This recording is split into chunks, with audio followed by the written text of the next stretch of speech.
Coming up now on Animal Outtakes. Sheriff's Office K-9, I need you to answer me now. Last chance, let's go. He's just doing his job. But does he know what an inspiration he is? We visit with K-9 Loki, who's back to work after being injured by a suspect. In this case, it luckily worked out for us. Plus, a lesson in lemur. We get up close to this agile animal in hopes of inspiring others to care.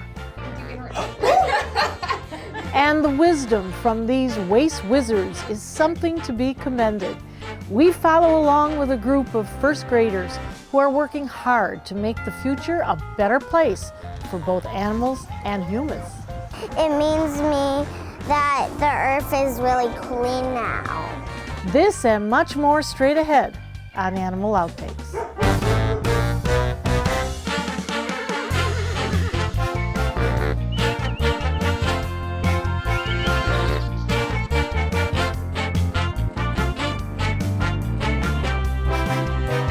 We start this week's show with an incredible story of survival. Loki is a canine known for his tenacity to apprehend criminals. He and his handler work for the sheriff's office in Manatee County, Florida. And recently, their teamwork was put to the test while chasing down a suspect who was armed with a knife. As you'll see, even despite the inherent risk, this dog did not want to give up.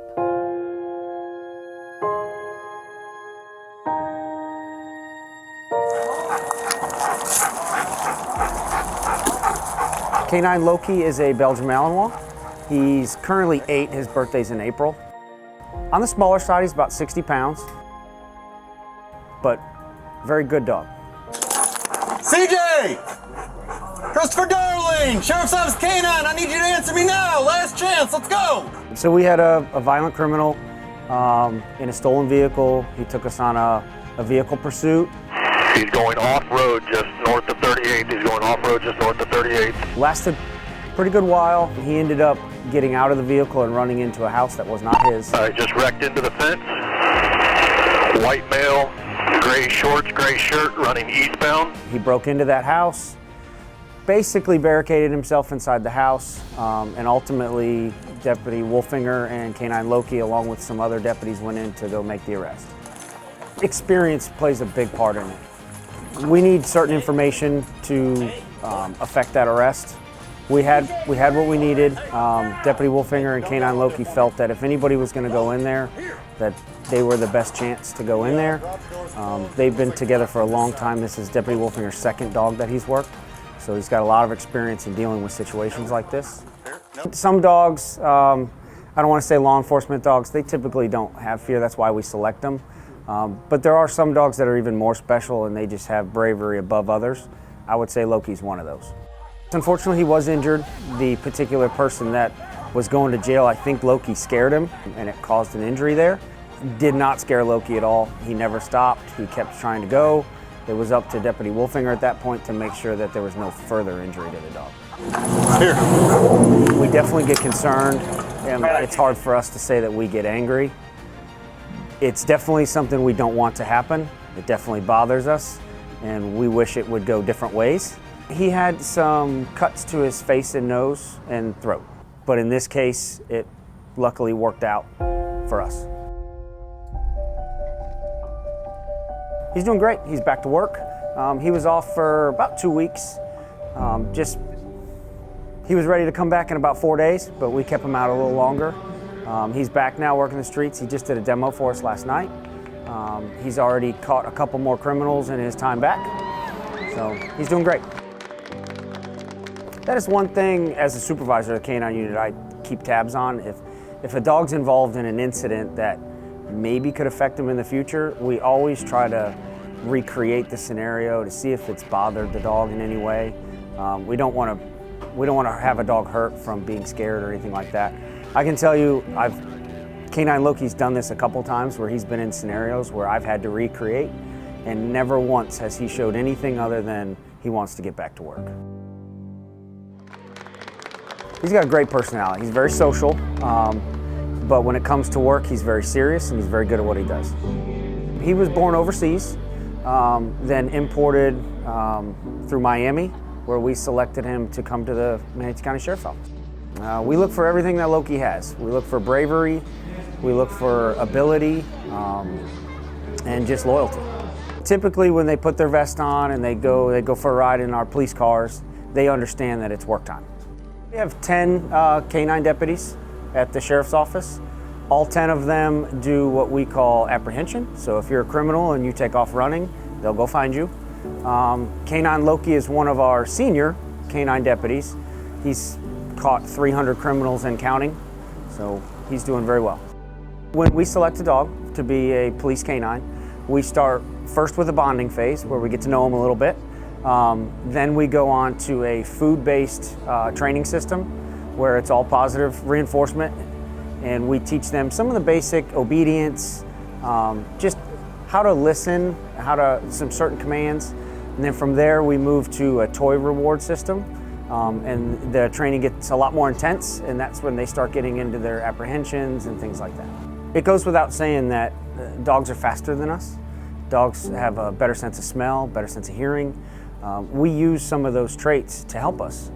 If somebody takes off running from a crime scene, they broke into your car, they robbed the bank, or whatever it was, the dogs are able to locate them, whereas we would have to spend days sometimes looking at cameras and different things to try to figure out who it was. We can use the dog to find them right away. There's also some areas where they help out with locating narcotics or locating explosives. Those are some areas where they do well. One of the analogies I use to help people understand how strong a dog's nose is, if you have a semi-truck full of oranges, and every orange in there is a good orange, one that you would eat, one that I would eat, but there's one rotten one. The dog can smell the one rotten one. We spend a lot of time with these dogs, so just in the basic training, you're talking hundreds of hours that we spend with them, teaching them what we want them to do and how to be our partner. From there, it grows into a trust, and we spend a minimum of 14 hours a day with these dogs. They live with us at home. Sometimes we spend just as much time with these dogs as we do with our family. We applaud you and thank you, Loki, and your handler for what you do to keep us all safe. Coming up next on Animal Outtakes, a mission to educate and inspire. We get up close with a lemur who gives us a lesson in laughter. And later in the show, an outdoor classroom segment with a deer who comes from the other side of the world and has a history that dates back millions of years. We'll be right back.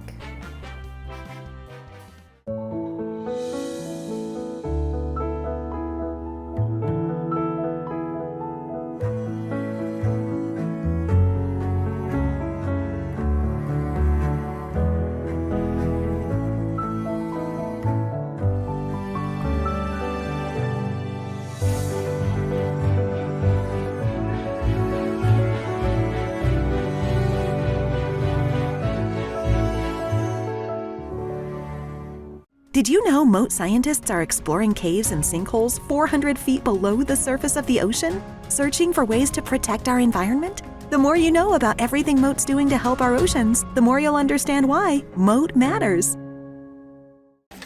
Good morning, Mr. Benson. Your breakfast is served. Time for another day in doggy paradise. I sure am one lucky pup. Mr. Benson, would you like to go out for your morning stroll? The weather is quite lovely today. That sounds wonderful. Don't mind if I do. After all that exercise, I think I'd like to lounge by the pool and maybe dip my paws in. As you wish, sir. Right this way. Ah, what a perfect day. I couldn't imagine being anywhere else but Dante's Den while Mom and Dad are away. At Dante's Den, we pride ourselves in providing the best experience for your beloved pup. Whether it be a day, a month, or a year, Dante's Den should always be at the top of your list for boarding. With an expansive campus, your dog will enjoy daily walks, pool time, and an endless supply of love. Even better, it's all under 24/7 supervision from our wonderful staff. If you're anything like us, your dog's safety and happiness come first. To learn more about Dante's Den, visit dantesden.org. Every Every dolphin at Clearwater Marine Aquarium has an amazing tale. They're all rescues who have overcome challenges to survive and thrive. You'll be inspired by every animal story and unforgettable moments with them, including 2-year-old Apollo, our newest rescued dolphin. There's something inspirational for every kid, and kid at heart.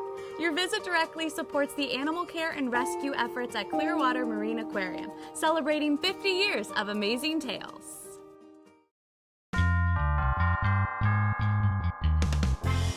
Now we head to Sarasota Jungle Gardens, where an up-close experience is being offered with some lovable lemurs, all in hopes of making humans care about one of the world's most endangered mammals.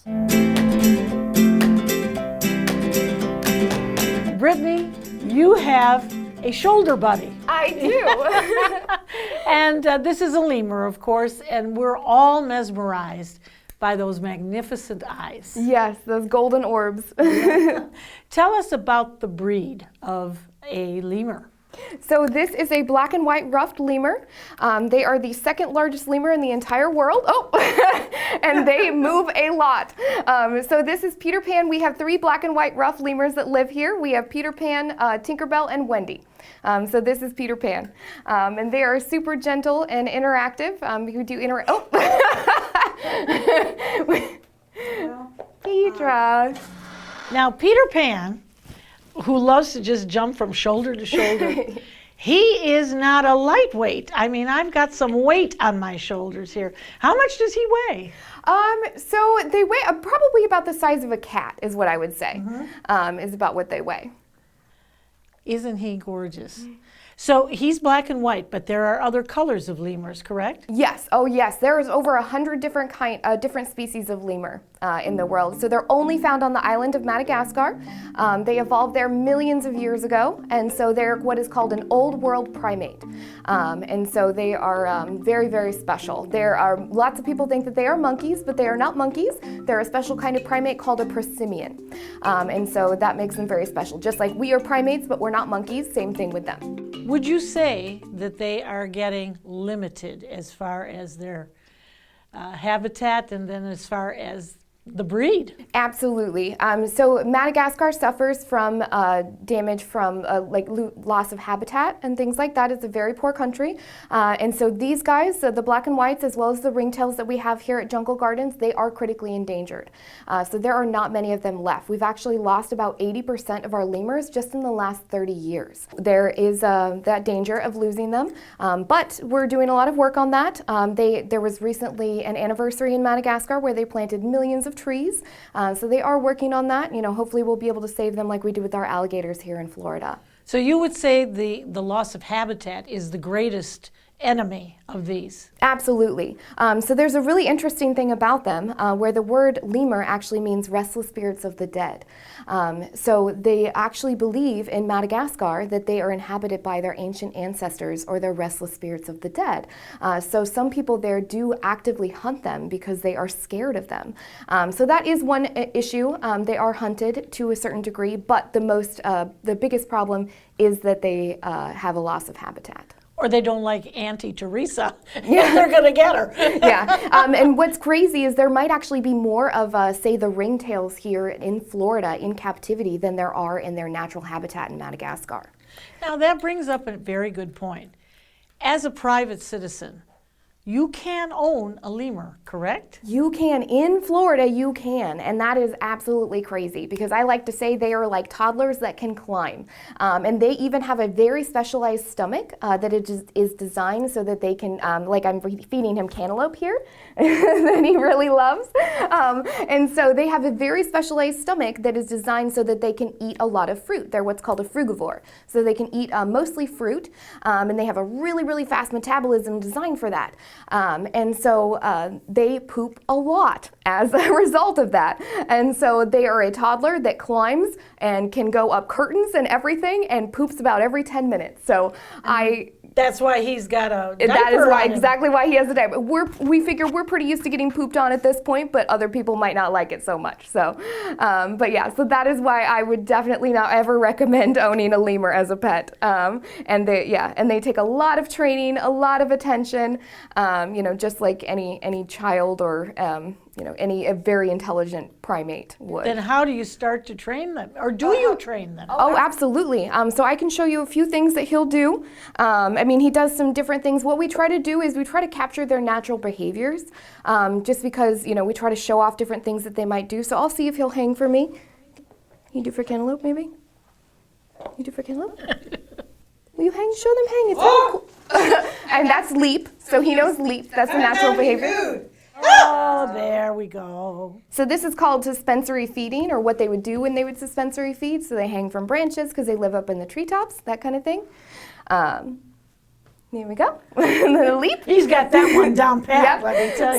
So we teach them all kinds of things. We teach them what we call station, where we point to a certain area and then they know where to go, that kind of thing. And we teach them to crate, so they know to go to their crate. So if we ever have to take them to the vet or anything like that, or say during maybe a hurricane, they know that they go to their crate and it's not a scary thing. It's very comfortable for them, and so they get to, get comfortable with that and be okay with everything. So once you can get some of the public used to what a lemur does, what does that experience teach them? So our hope is that we are able to, educate and inspire them. Our hope is we're able to inspire the next generation of conservation geniuses, is what I like to say. So I like to hopefully, inspire somebody to maybe go to Madagascar and become the next scientist that develops some way that they're going to save all the lemurs, as what ideally I would like to do, or whatever animal that we're working with at that time, or at least inspire love for animals, so that they go on and as an adult become a lover of animals and donate to conservation. So they can leap, in theory, up to 30 feet. I have not seen that yet, because they live in the treetops, so they leap kind of vertically, or horizontally, I should say. But I have not seen that yet. I've seen him leap, about that far, about the size of a room, but I have not seen him leap quite that far. They kind of get further and further the older they get. A lot of people have seen the movie Madagascar, and a lot of people reference King Julian. So Lemur Society is actually a matriarchal society where the women are at the top, so it goes queen, and then it goes down to the bottom, where the men are kind of at the bottom of the totem pole. I knew I liked you for some reason. Exactly. And so Tinkerbell is in charge, and then it goes Wendy, and then Peter's down at the bottom. But that's kind of an interesting thing I like to tell people, because people are always referencing King Julian.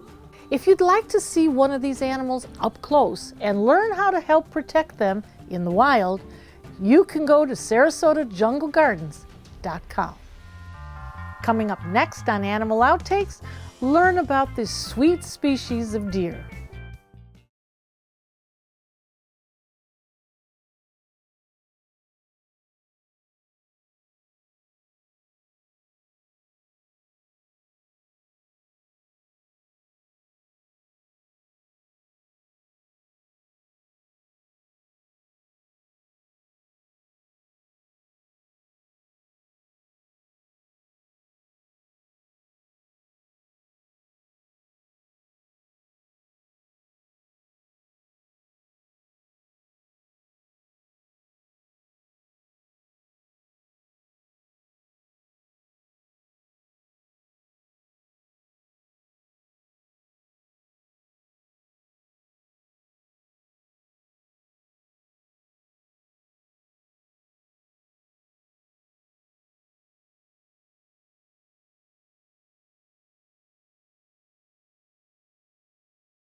is June, our little muntjac deer, and her chicken friend.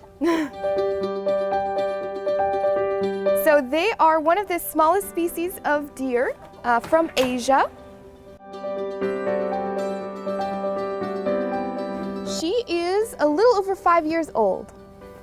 And we started doing interactions with her where people can come in and they can pet her and everything like that. Originally, we brought food in with her so you could feed her and everything.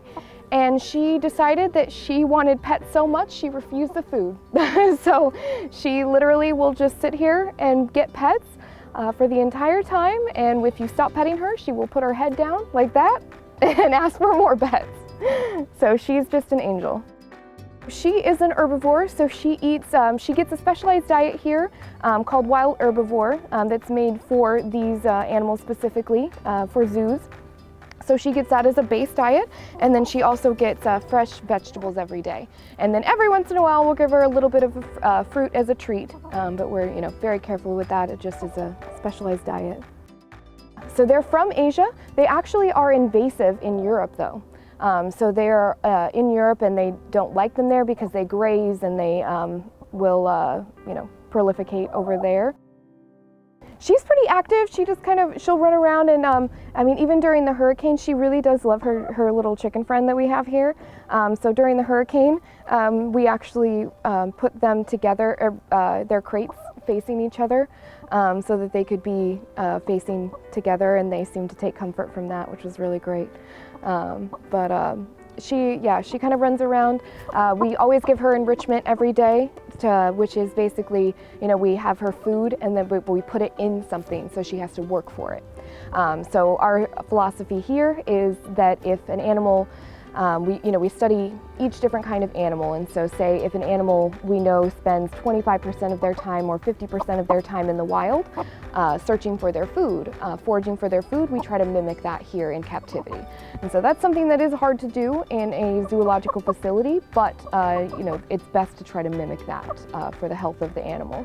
I would hope that people would learn just a great respect for animals, that they deserve our protection, that we definitely need to protect our planet so that they, just like us, have a wonderful place to live and continue through the generations. Stay with us. There's more Animal Outtakes coming up next.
Students are working hard this holiday season to make things right on area beaches.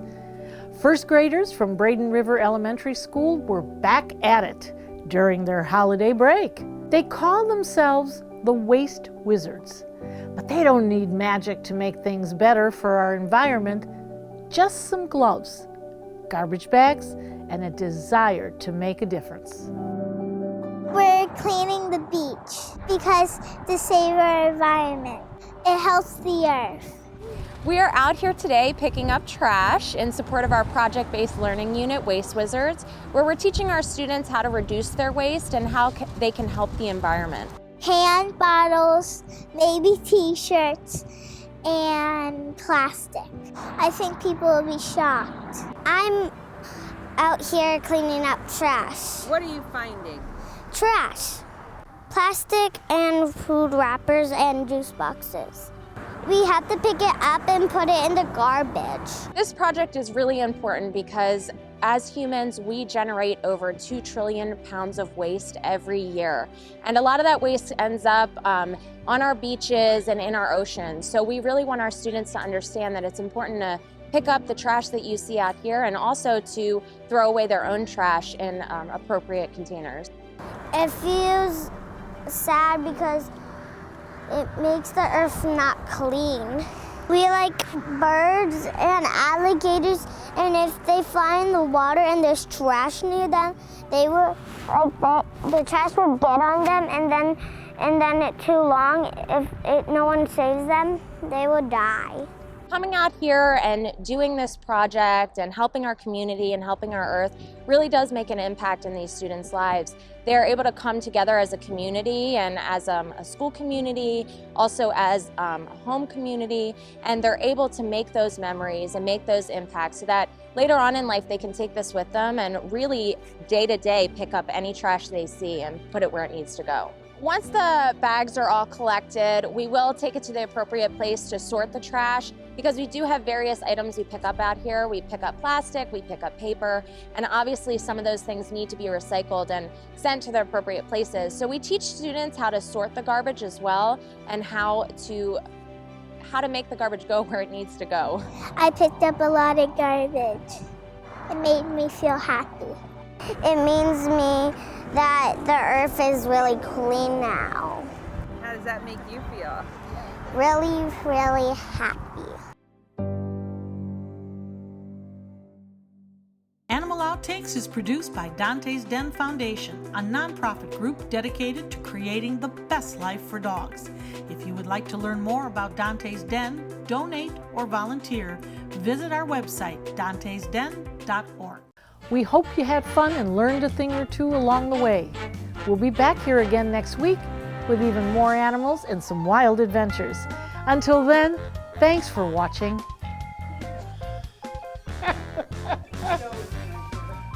Maybe ask why I'm used to dogs jumping at me, that's why. Peter. Nope, I see the look now. Right. Good job. Big. Oh, wow. Good job. Fix her hair. Me or you fix Marcia?